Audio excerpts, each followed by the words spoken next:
ई जग जरते देखिया अपनी अपनी आग, ऐसा कोई ना मिला जासो रहिए लाग। कबीर साहब कहते हैं कि पूरा संसार जल रहा है, और वो संसार जल रहा है कहाँ? अपनी ही आग में। अपनी ही आग क्या है? कबीर साहब कहते हैं कि अपनी ही क्रोध में आदमी जलता है। खैनी बंद कर दीजिए, यहाँ से उधर जाकर खाइए, खैनी मत खाइए सत्संग में बैठकर। वहाँ एक बाबा निकाल रहे हैं, मेरे सत्संग में खैनी तम्बाकू मत निकालिए। तो कबीर साहब ने कहा आदमी अपने ही क्रोध में जलता है, अपने ही चुगली निंदा से जलता है, अपने ही गलत खान पान से जलता है, अपने ही आदत से दुखी होता है, अपना ही कर्म करता है, उसका दुख मिलता है, कोई भगवान तो नहीं देता। अभी सुन रहे थे चुनरी की दाग भजन, चुनरी की दाग। चुनरी क्या है? चुनरी मनुष्य का जीवन है, और जीवन पर कौन सा दाग लगा हुआ है? क्या है? क्या इस मनुष्य जीवन पर कोई दाग है?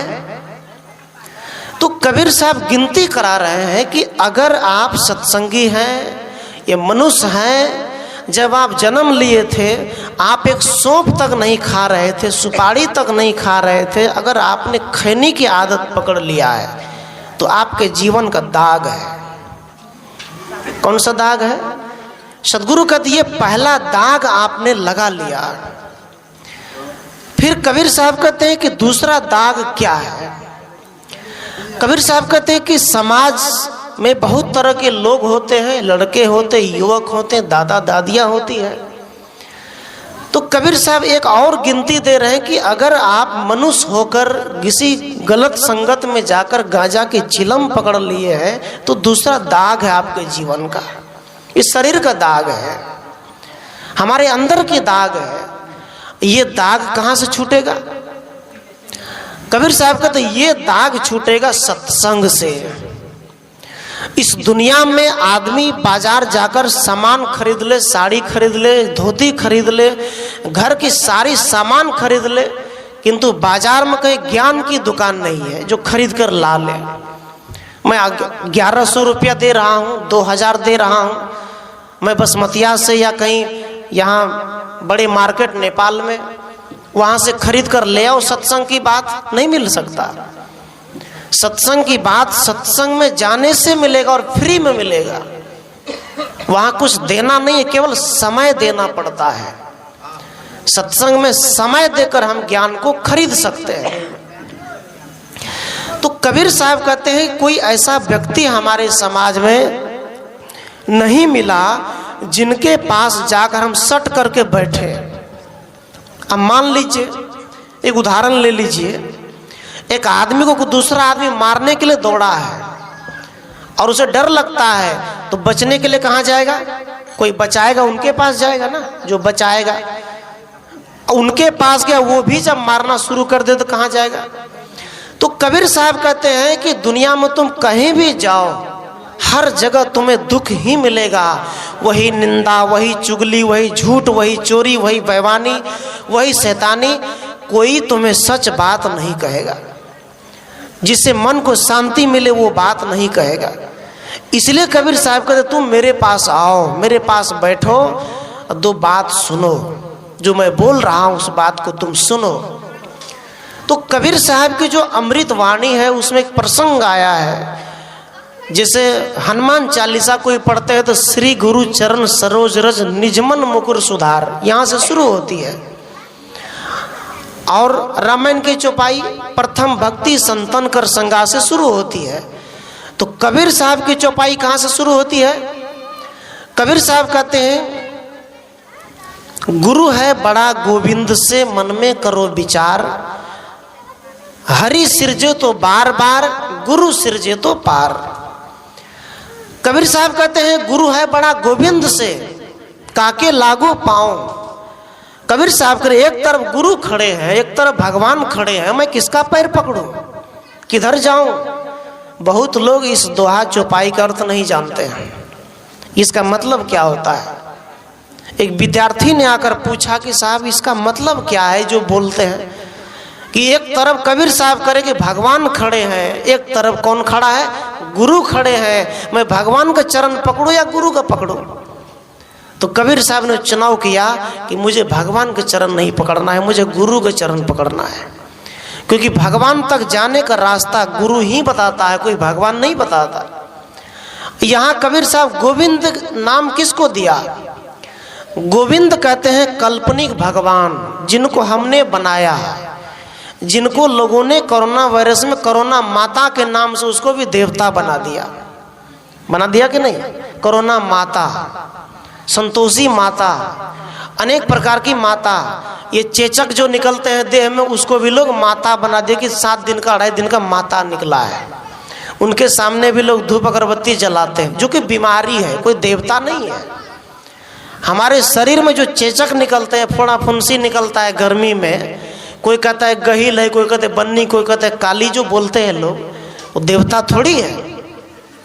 शरीर में कोई बीमारी हो जाए तो देवता नहीं है, वो बीमारी है।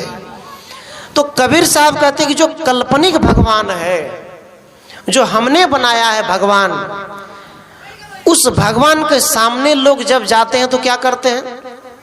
अभी यहाँ कबीर साहब के सामने अगरबत्ती जल रहा है, क्या ये अगरबत्ती कबीर साहब सूंघ रहे हैं, ले रहा है क्या? इसका धुआं कौन महसूस कर रहे हैं? हम और आप।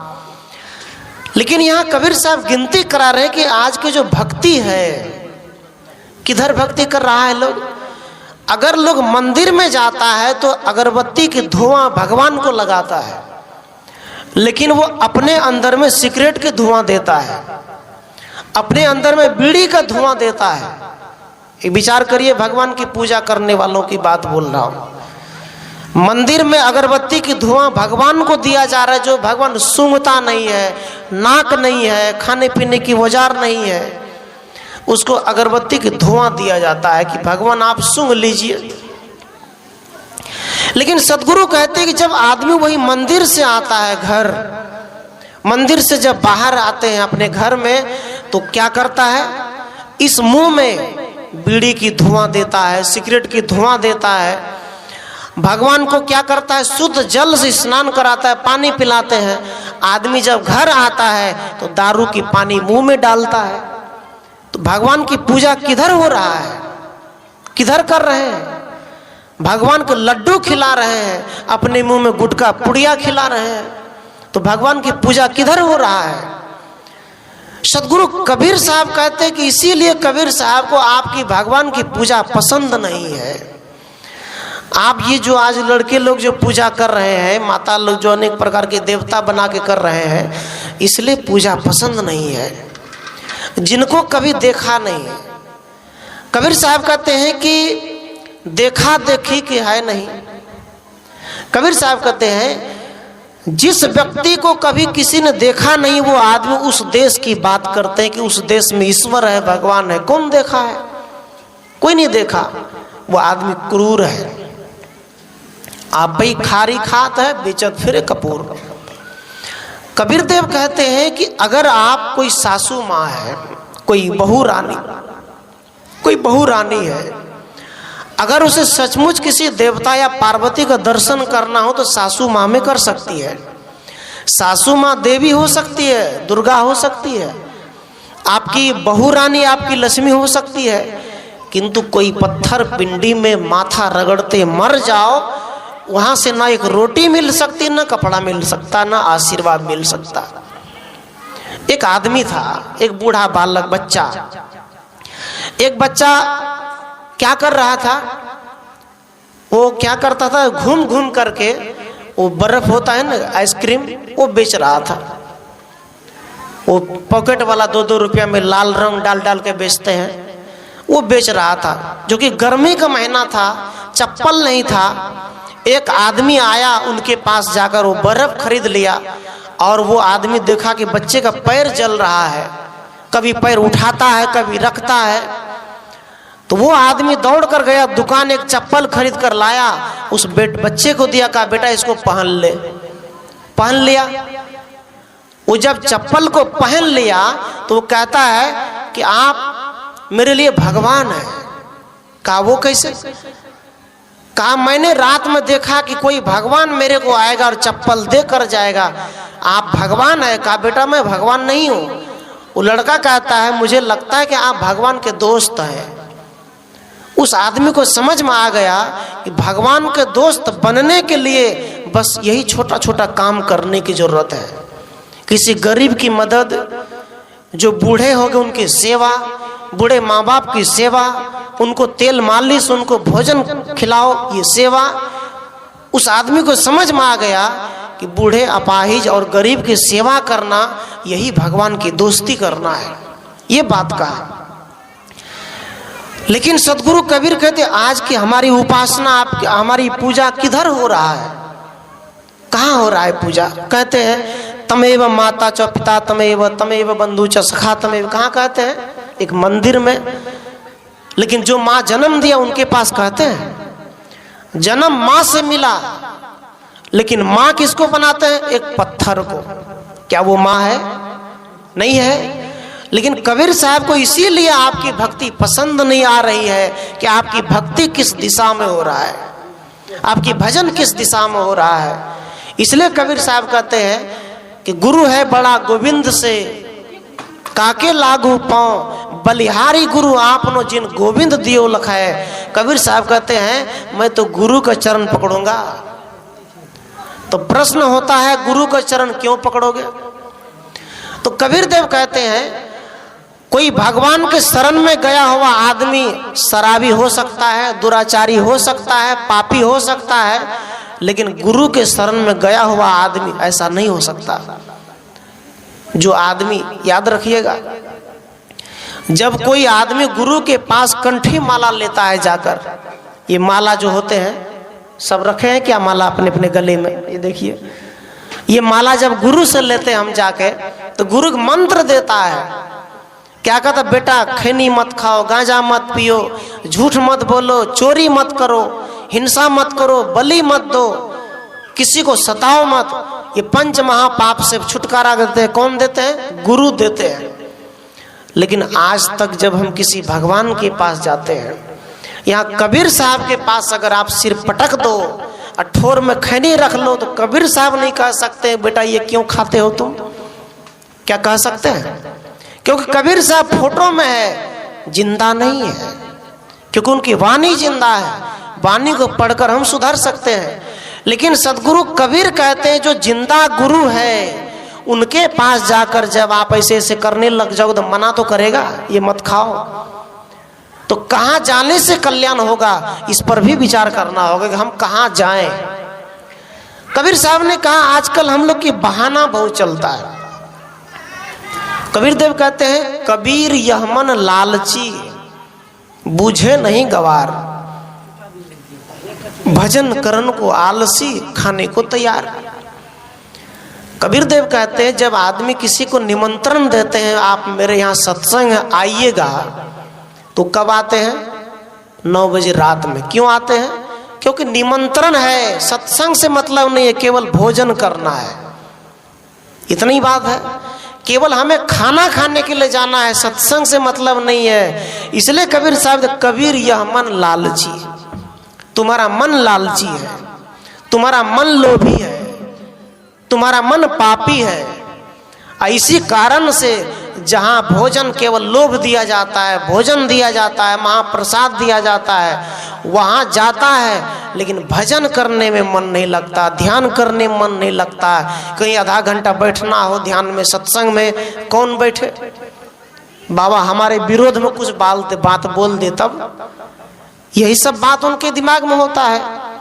तो कबीर देव कहते हैं बूझे नहीं गवार। ये मन बूझता नहीं है, ये मन सुधरता नहीं है। ये केवल भोजन में तैयार रहता है कि भोजन मिल जाए, अब बाकी जाए भाड़ में, कोई मतलब नहीं, कोई मतलब नहीं। और ऐसे ही आदमी स्वार्थी हो जाता है, और स्वार्थी आदमी किसी की सेवा नहीं करता। अपना पेट भरे, दूसरे का भरे ना भरे, इससे मतलब नहीं है।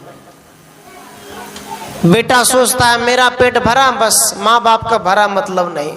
बहू सोचती मेरा भरा, सासू माँ का भरा कोई मतलब नहीं। ये स्वार्थी मन हो जाता, चाहे पुरुष हो चाहे महिला हो। एक आदमी सत्संग कराया, वहां बुलाया हमको, तो पूरे गांव में टेम्पो के द्वारा स्पीकर से प्रचार किया। इंडिया में सब जगह प्रचार किया, बड़ा टेंट पंडाल लगा, बड़े बड़े कलाकार आए वहां, सबको कार्ड छपा कर दिया गया कि हमारे यहाँ सत्संग आप आइए। किंतु उस गांव में एक आदमी आकर कान में कहा, साहब बड़ी अनर्थ की बात है, पूरे गांव में कार्ड दिया है, सबको आमंत्रण किया है, लेकिन ये अपने भाई को अभी तक नहीं पूछा है। आप इनके जो भाई है वो अपने भाई को अभी तक नहीं कहा कि तुम भी मेरे सत्संग में आना, नहीं कहा किसी को। इस वजह से ये दुख हो रहा है, परेशान है कि इतने लोगों को पूछा, सत्संग करा रहे हैं, इस नाम पे कम से कम भाई भाई में प्रेम तो कर लो, बात तो कर लो, बुला तो लो। ऐसे ही अष्टजाम हो रहा था, एक साधु दरवाजे पर दौड़ कर गया, कहा किस उपलक्ष्य में हो रहा है? तो आदमी कहता है, अरे बाबा कोनो उपलक्ष्य में ना है छे, हमारे एक बड़का भाई रहे, एक जमीन खाए रहे, ओकर केस में हम जीत गए, डिग्री प्राप्त भए गए, वो खुशी में कबूला करने रहे कि हम भाई से केस जीत जेबे, मुकदमा तो जाम करा देव।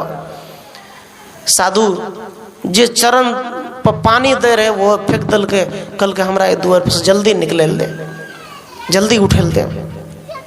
घर के लोग कल के किया जाए किया छो द्वार पर से, कल के रे जे श्री राम के तू 24 घंटा पाठ कर रहल छी, राम नाम हरे कृष्ण बोल रहल छी, उ श्री राम जी पूरी अयोध्या के लात मार दिया, गद्दी पर नहीं बैठा, तू बोलता है कि भाई से मुकदमा में विजय प्राप्त कर लिए तो हम हठजाम कर रहे हैं। ये कौन सी राम धुनी है, ये कौन सी पूजा पाठ है? इसलिए साधु वहां से उठकर चल दिया, कहा ये पूजा नहीं है, यहाँ तो रावण की बात है। कबीर देव को इसीलिए चोट आती इस बात के, इसीलिए परेशानी है कबीर साहब को कि हमारा मन जो है, मन नौकर है लेकिन आज मन मालिक बन बैठा है। हमारा मन नौकर है किंतु मालिक बन बैठा है। पहले लोग मन को जहां लगाते थे लग जाता था। पहले के लोग जब टीवी नहीं थे, मोबाइल नहीं थे, तो दादा दादी पोता पोती सब परिवार एक साथ खिस्सा सुनाते थे, कहानी सुनाते थे और एक साथ बैठते थे, रेडियो में समाचार सुनते थे, एक जगह बढ़िया चर्चा करते थे। आज ऐसा नहीं होता है, आज ऐसा बिल्कुल नहीं होता। क्यों नहीं होता? वो इसलिए नहीं होता है क्योंकि हम भक्ति को भूल गए हैं, सत्संग को भूल गए हैं, कीर्तन को भूल गए हैं। और कबीर देव कहते भी हैं, जा घर कथा नहीं गुरु कीर्तन, संत नहीं मैं जवाना, ताघर यमरा डेरा डाले सांझ सकारे जाना। कबीर देव कहते जिस घर में कथा नहीं होता है, कीर्तन नहीं होता है, साधु संत के चरण नहीं जाता है, साधु संत के प्रवचन नहीं होता है, ऐसे प्रखर पारखी संतों का प्रवचन नहीं होता है, उस गांव में, समाज में, घर में जंग लग जाता है, कजली लग जाता है और छूटने वाला नहीं है। वो कजली क्या है, भूत क्या है? जिनकी बुद्धि संकुचित हो जाती है, बुद्धि खराब हो जाते हैं, वो भूत है। कोई भूत भूत होता नहीं है। अगर आप लोग भूत मानते हो तो मानो मत, भूत नाम का कोई चीज नहीं है। क्या है? भूत भी एक भ्रम है। कहो कैसे? मान लीजिए आज मैं 2 बजे यहाँ आ गया और यहाँ से मान लो टहलने के लगे नहर पे, एक पीपल का गाछ है और गैस ला हम सुत गए और वही गैस ला एक आदमी का जलने रहे 2 महीना पहले। उदाहरण समझ लियो, ध्यान से सुनियो। कहानी की छे, गाछ ला 2 आदमी पहले 2 महीना पहले एक आदमी के जलने रहे, घास उग गए, ऊंचा रहे, सारा बनल रहे। अब साधु की कल के वो सारा पर मुड़ी दाकर सुत गए। एक आदमी एने से दौड़ के गले, कह अरे साहब उठिए उठिए, यहाँ तो भूत है, अब यही सो गए। वो इससे पहले वो महात्मा निश्चित भाग सुतल रहे, कोई डर रहे कुछ डर, ओकरा पता नहीं रहे बेटी की भले, लेकिन एक गांव का आदमी बतल के बेटी भूत छे, तो ओकर मन में की भले, भरम पैदा भले, डर पैदा भले कि भूत अब रात में पकड़ लेगा। उससे पहले डर नहीं था। यही है भूत, यही आदमी का भरम। सदगुरु कबीर ने कहा, यह भरम भूत सकल जग खाया, जिन जिन खाया तिन जहड़ाया। कबीर साहब कहते हैं भरम का जो भूत है आदमी को समाज में घेर लिया है। मंत्र का डर, डैन का डर, तंत्र का डर, मुहूर्त का डर, साढ़े साथी का डर, बच्चा पैदा होता नहीं, कहते बच्चे हंसा नहीं, बच्चा कान ले न, कोई आब दिल के बगल वाला के याल रो बुढ़िया मंत्र मार दिल को, इतना बोल देते हैं तुरंत। क्यों होता है ऐसा? होता है। सदगुरु कहते हैं किसी की नजर आप पर नहीं लग सकता, आपका ही कर्म आपको नजर लगा देता है, किसी की नजर लगता नहीं। कोई आदमी गरीब है वो मेहनत नहीं करता, कोई आदमी पैसा नहीं है आलसी बन के बैठा है, जुआ खेलता है, ताश खेलता है, शराबी है, इस कारण से पैसा नहीं बचता है। लेकिन दोष किसको देता है? भगवान को, कि भगवान मेरी किस्मत खराब कर रखा है।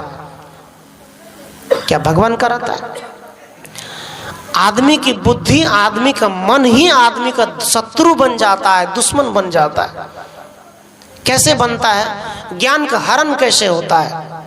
एक बार गुरुदेव सतगुरु अभिलाष साहब जी एक भगत के घर में गया, एक आदमी के घर में गए और उस व्यक्ति के घर में जा करके, जैसे हम लोग ऊंचे आसन पर हैं, आप लोग नीचे बैठे हैं, उसके घर के लोग जो हैं ऊंचे आसन पर बैठा था बूढ़ा बाबा, और गुरु जी नीचे कुर्सी पर बैठे थे, नीचे आसन लगा था उनका चौकी। अब ये व्यक्ति गुरु जी से करे, गुरु जी क्षमा करिए हम ऊंचे आप नीचे, माफ करिएगा, पर करे क्या, हमारा पैर खराब है, पैर लंगड़ा है, हम नीचे उतर नहीं सकते, हमारे बेटे हैं, बोलते हैं कि गुरु जी आप, कि पिताजी जब तक हम जिंदा छे तो तू ऊपरे बैठ, नीचा कथी ले तोरा चट्टा बेटा छे। एक बात और उसमें जोड़ दिया कि आजकल के बूढ़ी माता पिता जब थूकते हैं, ज़्यादा बूढ़ा हो जाते हैं, तो भोजन में थाली में गिर जाता है मुंह से, और तो बर्तन लाना पड़ता है। लेकिन उस पिता ने बेटे से कहा, बेटा मेरे मुंह से थूक निकल जाता है, बूढ़ा हो गया, एक थाली ले आओ, कटोरी ले आओ, उसमें थूक देंगे। उस बेटे ने कहा, पिताजी आपको जब थूकना हो तो मेरे हाथ में थूक दीजिए, इस हाथ में, हाथ में जब थूकेंगे आप तो हम साफ कर लेंगे, और मुझे लगेगा जब आप मर जाएंगे तो मुझे लगेगा कि मैंने माता पिता का सेवा कर लिया, दुख नहीं होगा। एक आदमी के श्राद्ध में गया, वो रो रहा था, वो आदमी का क्यों रो रहे हो? कहा इसलिए रो रहे हैं कि इतने धन संपत्ति माँ बाप हमको देकर गए, लेकिन मेरी माँ ने मुझसे चप्पल मांगा खरीद कर, मैंने चप्पल खरीद कर नहीं दिया, अब मर गई, मुझे दुख हो रहा है कि मैं चप्पल क्यों नहीं दिया अपने माँ को, मुझे बड़ा कष्ट होता है कि माँ फिर से मिलेगा नहीं, इसलिए मैं रो रहा हूं। कबीर साहब कहते हैं कि पश्चाताप करना पड़ जाएगा, पश्चाताप के अग्नि में जलने से पहले हम सबको अभिमान मोह त्याग करके एक दूसरे की सेवा करना चाहिए, समर्पित होकर सेवा करना चाहिए। उस पिता ने, उस माँ बाप ने क्या कहा, फिर गुरु जी ने क्या कहा? गुरु जी ने कहा ये आपकी कृपा है कि आप सत्संग में जाते हैं और आपकी कृपा आपके बच्चे पर पड़ गया। तो वो आदमी कहते हैं, वो जो व्यक्ति कहते हैं नहीं गुरुजी आप तो संत हैं, आपकी कृपा हम पर है, मेरा कृपा कैसे हो जाएगा? तो गुरुदेव जी ने एक मंत्र और जोड़ दिया, कहा वो ऐसे, गुरु कितना भी ज्ञान दे दे चेला को, जब चेला मानेगा नहीं तो कल्याण होगा नहीं होगा। तो गुरु जी ने कहा बेटा मेरा तो कृपा है ही, उससे बड़ी कृपा तुम अपने पर कर रहे हो, तुम मेरी बात को मान लिए, तुम मान रहे हो, तुम चल रहे हो, तुमने अपने माँ बाप की सेवा किया, तब तुम्हारे बच्चे तुम्हारी सेवा कर रहे हैं। अगर तुम ना करते तो तुम्हारे बच्चे भी नहीं करते। सज्जनों, ये बदला है, हमारे जीवन की बदला है। एक बार ठीक से विचारिएगा, एक बार ठीक से ध्यान लगाइएगा कि हमारा कर्म कहाँ चुक जाता है। ऐसा क्या चीज है जो हमसे छूट गया अभी तक, जो नहीं कर पाए, क्या बच गया। कबीर साहब कहते हैं कि लोग पुण्य की काम करते हैं, पुण्य की बात। क्या लाखों की दान करना पुण्य है? क्या मंदिर में बेड़ा मुष्टि अगरबत्ती चढ़ाना पुण्य है? पुण्य इसको नहीं कहते। पुण्य है सभी जीवों पर दया और माता पिता पर दया, जिनको सदगुरु कबीर ने पक्षपात नहीं किया। आज मुस्लिम कहता है कि सुअर मारने से पाप है, खाने से पाप है। हिंदू कहता है गौ मारने से पाप है। ईसाई में भी है। मतलब सब कहते हैं, कोई सुअर में पाप लगता है, हिंदू को गाय से पाप लगता है, लेकिन सदगुरु कबीर कहते जीव मत मारो बापरा, सबका एक प्राण। हत्या कब होनो छूट है, जो कोटिन पढ़ो पुराण। यहाँ कबीर साहब कहते हैं कि मुस्लिम को सुअर से पाप, हिंदू को गाय से पाप, लेकिन कबीर साहब कहते जीव ही मत मारो, खेला खत्म। अरे जीव क्यों मारते हो, मारो ही मत, कि सबका एक ही प्राण है। हत्या कब होने छूटे है।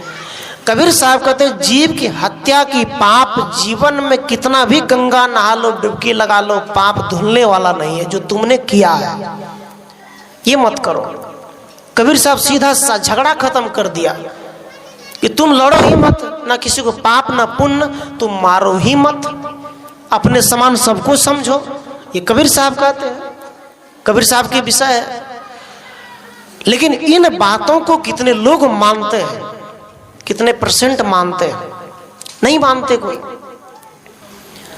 कबीर देव कहते हैं एक बार शंकर जी पार्वती जी कहीं जा रहे थे रास्ते,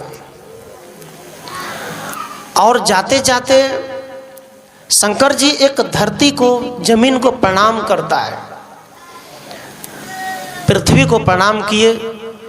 प्रणाम जब किए तो पार्वती जी कहते हैं कि हे देव, आपने यहाँ प्रणाम क्यों किया? यहाँ क्या है, कुछ भी तो नहीं है।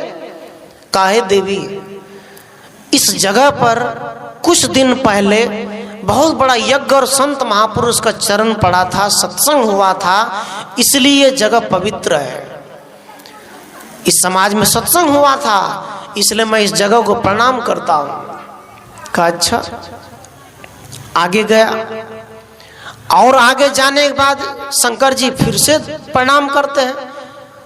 तो पार्वती जी कहते हैं कि आप क्या नखड़ा लगा रखे हैं, यहाँ प्रणाम वहाँ प्रणाम, कुछ भी तो नहीं है। तो वहाँ शंकर जी कहते हैं देवी, इस जगह पर सत्संग होने वाला है, सत्संग की तैयारी चल रही है, रसीद छप गया है, और जोर शोर से गांव वाले मिलकर सत्संग के मेला लगाने वाला है। पूरी समाज का कल्याण होने की संभावना है, इसलिए धरती पवित्र होने वाला है। यहाँ प्रणाम करो, तुम भी झुको। पार्वती भी प्रणाम कर लिया। कुछ दूर जाने के बाद रास्ता काट देते हैं शंकर जी, अरे इधर से मत जाओ, इधर से मत जाओ। तो पार्वती कहते हैं यहाँ क्या है? कहा मेन रोड तो यही है, फिर रास्ता क्यों काट दिए, इधर से ही जाना है। तो शंकर जी कहते हैं हे देवी, इस जगह पर कुछ दिन पहले कुछ दुष्ट आत्मा ने यहाँ पर बहुत से जीव को मार दिया था, हत्या कर दिया था, और इस जगह को न जाने कितने लोगों की बलि चढ़ गई थी। यहाँ पाप खून खराबा हुआ था। कुछ गुंडा बदमाश चोर लफंगे यहाँ पर मांस मुर्गा बनाकर खाए थे, इसलिए धरती अपवित्र है, यहाँ नहीं बैठना चाहिए।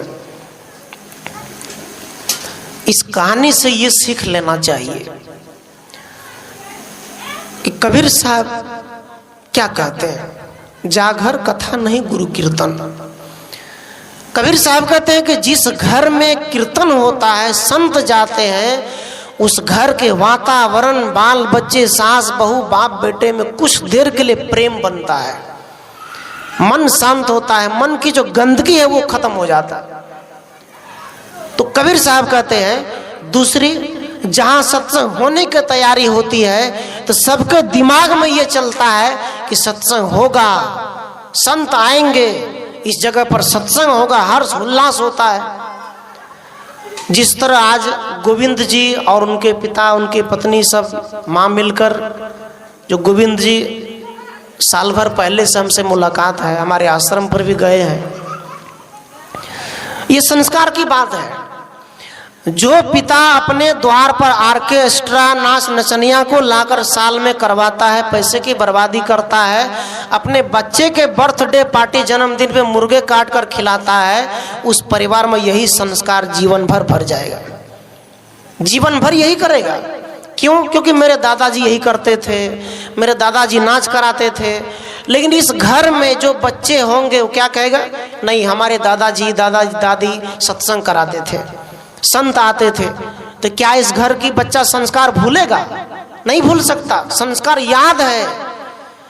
सदगुरु कहते कि हमारे समाज में यही चीज करने की जरूरत है। नाच की मेला लगाना, डांसर को नचाना, दारू शराबी ताड़ी को खिलाना, सदगुरु कहते ये बड़ाई नहीं है, पुण्य का काम नहीं है। पुण्य का काम है समाज की गंदगी को धोना, ये पुण्य का काम है। समाज में आज गंदगी है, बेटा बच्चे, सास पुतोह, सब में अलग थलग लड़ाई झगड़े चल रहा है, कलह चल रहा है, किसी में बातचीत नहीं चल रहा है। ये सदगुरु कबीर कहते हैं ये समाज में जरूरत है सत्संग की, लेकिन इससे कौन जुड़ता है, कौन करता है? तो कबीर साहब कहते हैं क्या सत्संग करना सबकी बस की बात है कि लबरा लुच्चा लालची उनसे न भक्ति होए, भक्ति करे कोई सूरमा जाति वरन कुल खोए। कबीर साहब कहते हैं जिस समाज में लबरा पैदा होगा, लुच्चा पैदा होगा, लफंगा पैदा होगा, चोर पैदा होगा, उस समाज में संत नहीं आ सकता। संत कोई लाने वाला पैदा ही नहीं होगा, आ ही नहीं सकता है। कहते सत्संग कौन करेगा? जो जाति वर्ण कुल ऊंच नीच मान बड़ाई अहंकार को त्याग दिया, वो संत को बुला सकते हैं, सत्संग करा सकते हैं। सब नहीं करा सकते, सबकी बस की बात नहीं है। तो कबीर साहब कहते हैं हमको सत्संग करने के लिए लाज को त्यागना पड़ेगा। ये कौन क्या कहेगा? सबसे बड़ा रोग क्या कहेंगे लोग, सबसे बड़ी रोग है बीमारी के लोग की कहते हैं। आजकल के पुतो जब सत्संग में जा लगते कि फलना पुतो सत्संग में जा लगले, क्या ना जा लगले, यही रोग है। अगर कोई बेटा सत्संग में गया, बेटी, तो यही रोग है। इस रोग को खत्म करो। चोरी करना शर्म की बात है, गलत काम करना शर्म की बात है, सत्संग करना अच्छी बात है, इसलिए करना चाहिए। एक चीज और पढ़िए, ठंडी का समय था, घोड़ा लगा हुआ था, बड़ा धुनी रमा था, चेला में आग लगा था लकड़ी में, 10 आदमी बगल घुमा घुमा के बैठा था। वो आदमी क्या कर रहा था? उसी में चिलम सुलगा करके, चिलम कभी इसके हाथ कभी उसके हाथ, घूम घूम कर सब पी रहा था। सब एक दूसरे के नाक से धुआं उड़ा रहा था। उसी में संत चला गया। संत कहते क्या कर रहे हो? सब लजा गए, शर्मा गए। संत ने क्या कहा? ये काम गलत है। कि सदगुरु कबीर ने कहा कि कबीर की जो गोष्ठी है, गोष्ठी क्या कहते हैं? समूह। ऐसा समूह बनाइए, ऐसा गोष्ठी बनाइए, सप्ताह में माता बहनें मिलकर कोई भजन करिए, सप्ताह में पुरुष लोग भी मिलकर करिए, गोष्ठी है। इससे क्या होगा? हमारे समाज के जो रूढ़िवाद है, कूड़ा कचड़ा है, ये सब धुलेगा, साफ होगा, पवित्र होगा।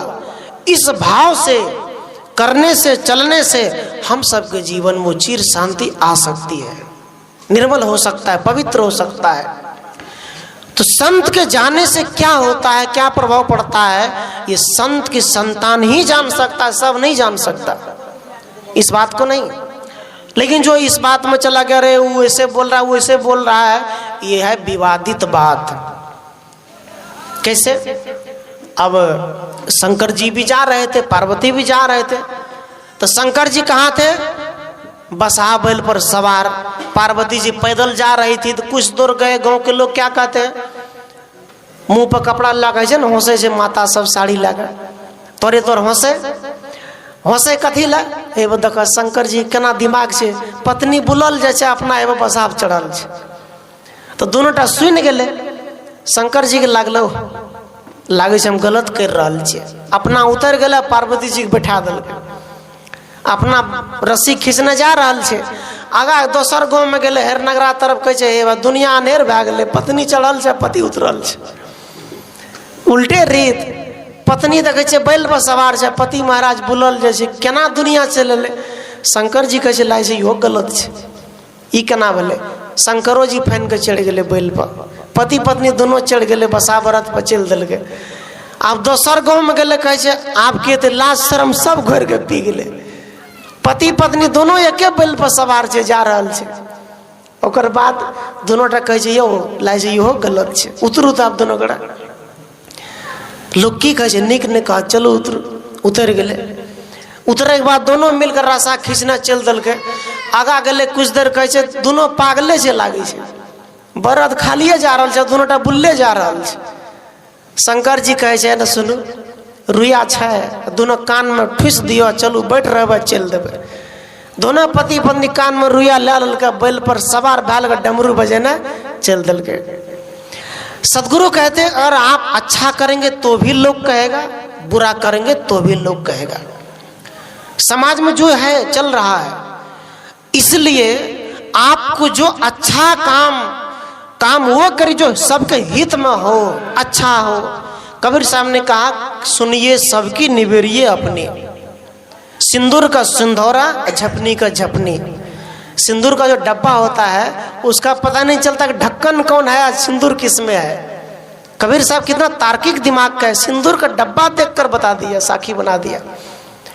कबीर साहब कहते हैं सिंदूर का सिंदूर झपनी का झपनी। वो कहते हैं सुनिए सबकी, माता पिता सास बहू दोनों की बात, एक दूसरे की बात को ठीक से सुनो समझो, और जहां सब में सबके लिए अच्छा हो वो काम कर दो।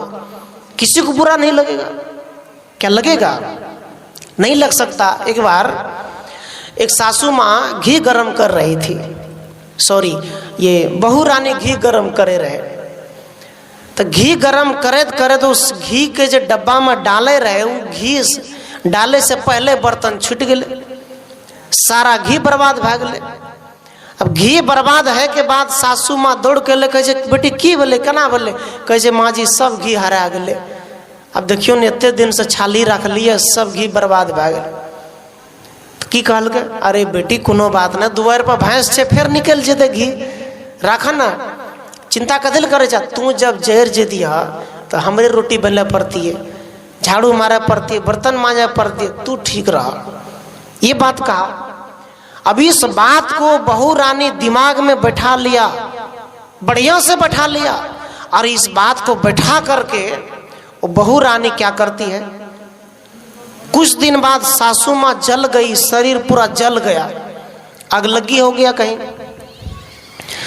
जलने के साथ पूरा शरीर में इतना गंध हो गया, जल गया, चमड़ा से खून मवाद बह रहा था। वो पुतौ क्या कर रहा था, सासू की रुइया से सब शरीर को साफ करता था, पीठ को धोता था, उनके कपड़े धोते थे, बिस्तर धोते थे, खूब सेवा किया। काफी सेवा करने के बाद तब ये जवाब आया। सास ने कहा पुतौ से, बेटी एक बात बताओ, तुम जो मेरे घाव साफ करती हो, कपड़े साफ करती हो, क्या तुमको गंदगी नहीं लगता है? उल्टी ना है तोरा इतने जो तू साफ करे हमरा? तो पुतौ कह रहा है माँ जी अपने के कपड़ा जब धोवे छिए, अपने के जो घाव के साफ करे छिए, रुई से खून पीच के जब धोवे छिए तो लागे छे घी के सुगंध आवे छे। एना भए सकै छै?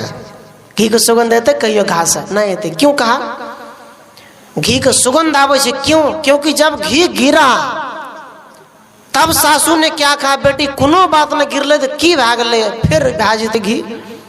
इस बात को याद करके बेटी बहू रानी ने भी कहा माँ जी अहाँ के घाव में तो घी के सुगंध आवे छे, गंदगी कहाँ छे। ई बात ओ दिन कहल के अगर ई सासू माँ कह देती है चुड़ैल तोरा कुछो नहीं है, माँ बाप कुछ न सिखल का, तोरा तो ढंगे नहीं से चलेगा, तो सासू के सेवा हेती है नहीं हेती है। सासू के सेवा के करबल के? सौस करबल के अपना से, अपन विचार व्यवहार से। कोई पुतौ ने अपना से कल के दिल जीत लके, की कल के दिल जीत लके, केकर? पुतौ का दिल जीत ललके और सेवा करा ललके। अगर आप लोग भी चाहते हैं कि सौस सेवा करे, सौस अहाँ के चरण दबावे, तो बस ओकरा चाय दे दिए, पानी दे दिए, गरम पानी दे दिए, तेल मालिश कर दिए, सेवा हुए लगते दौड़े लगते सौस माँ एक नाम है।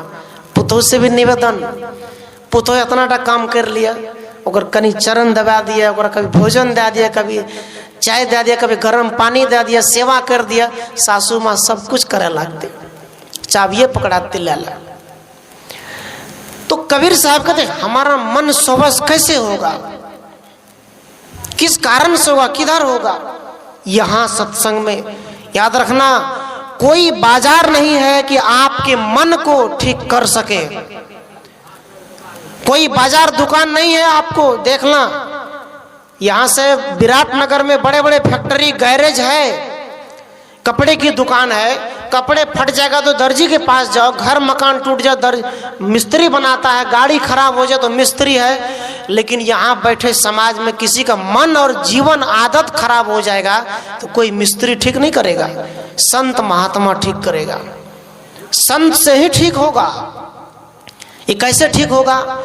एक उदाहरण से समझिए। एक गांव में नियम बनल रहे गायर दे के। एक बूढ़ी माता गांव में खाली वो गायर देने गोरे सबके गाली बके खूब। तो गांव के प्रधान जे गांव के मर्डर देवान से कल के रो तो गायर बहुत दे केना करबी रे। अगर गायर के कोनो नियम लगा तो कहे अगर नियम बनाब, एके घर में गायर देते रहे तो बुढ़िया के नियम बना दिल गे तोरा एक गाँव में सबके दुआर दुआर पर गायर देना छो, नियम बन गलो, एक दिन एकरा एक दिन ओकरा। जेना हमरा सत्संग करे छिए, आइ एते कल कनो जे बोले थे तहिना बूढ़ी माता का नियम बना दिल के। बूढ़ी माता का नियम बन गए गाली दे के। की नियम बनले? एकरा कह ओकरा। नियम तो बन गया, आज उसके यहाँ उसके गाली देना शुरू हो गया। एक गांव में एक जगह एक लड़की याल रहे, शादी भा के लड़का का शादी रही, अब बूढ़ी माता का गायर दे के विधि ओकरे यहाँ रहे, जकरा यहाँ शादी भा के लड़की। आ घर के उ जैसे सासू माँ चिंता में बैठल की करबे, वो गैर खन्नी ये हमरा यहाँ गायर दे ले। नहीं लड़की हमर पुतो एले शादी भा के की कहते कौन खानदान में शादी कल के ही गैर शुरू है, चिंता में पड़ल रहे। तो पुतौ एले निकल के माँ जी की बोले भुसवा चूड़ा सखारी पटारी कम दल के की, कुर्सी पलंग नहीं मिलले त्या चिंता में छे की, दहेज नहीं मिलले गाड़ी। कहे नहीं कनिया वो बात नहीं है, की कहब बोलियो में लाज लागे छे। कहे की बोले? कहे हमरा गाँव में एक बूढ़ी है गायर दे छे, ओकरा नियम बना दिल के मर्डर देवान की सबके दुआर दुआर तू रोज गायर दही। अब हमरे दुआर पर पारी है आए, अब गायर दे लेते तो तू की कहब हमार घर के बदनामी करब, तू कहब माँ बाप के एलियो आ गायरे शुरू छो, कौन घर में शादी कैली। इस तरह से पुतौ कहती है चिंता मत करो। पुतौ कह रहा है सासू माँ से अपने चिंता मत करियो, हम चीज संभाल लेबे, आवे दियो ओकरा। अले गायर दिले दुआर पर गायर शुरू क्या दल के गाली खूब बके लागले। अब ओने से पुतौ अले गिलास में चाय लाकर और जे भनसा की कहे ओने शादी घर से मिठाई लाके अले, खीर पूरी पकवान वो गायर खन्नी के दे दल के चाय। अब बुढ़िया खाइयो लागले, एक बार खाए गैरो दे, एक बार खाए गैरो दे, गाली दे गैरो दे। आईना करत कर नाश्ता भी भै गए, चाइयो पी ललके, फिर 10 मिनट तक गैर दे, आधा घंटा तक, फिर बिसर जा फिर गैर दे। अहिना करत कर 2-3 घंटा बीत गए, फिर भात दाल सब्जी भी दे दल के, फिर गैर दे, फिर बन क्या दे। भात खा ललके गैरे बिसर गए। ओने से पुतौ अले ओकर जे गैर दे गोड़ो लग ललके, गोड़ लग के फिर भात दल के खाए, सुपारी दल के, जा लगले सड़क तक कंटा छोड़ दल के, कहे माँ जी फिर आम कैल वो बुढ़िया चुपचाप घर गए, जबकि गायर देने जा रहे चुपे चाप गए, गायर तर नहीं दे। वो गायर बिसर गए, लोग सब कह रहे की भै गए, मोर दर्द नहीं गए, गायर की अंदर से पता चल रहे कैसे नहीं आप गायर नहीं देवे। गाँव में एक पुतौ एल जे कि बड़ी सुंदर छे व्यवहार के, बड़ा अच्छा छे, जे कि गाली नहीं दे रहा छे। के सुधार लगे व्यवहार से।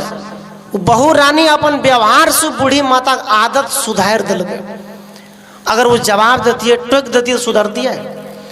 सदगुरु कहते हैं आवत गारी एक है, भेजत गारी अनेक। अगर हम कोई हमको गाली देता है, हम दोहरा देते तो अनेक गाली बन जाता है।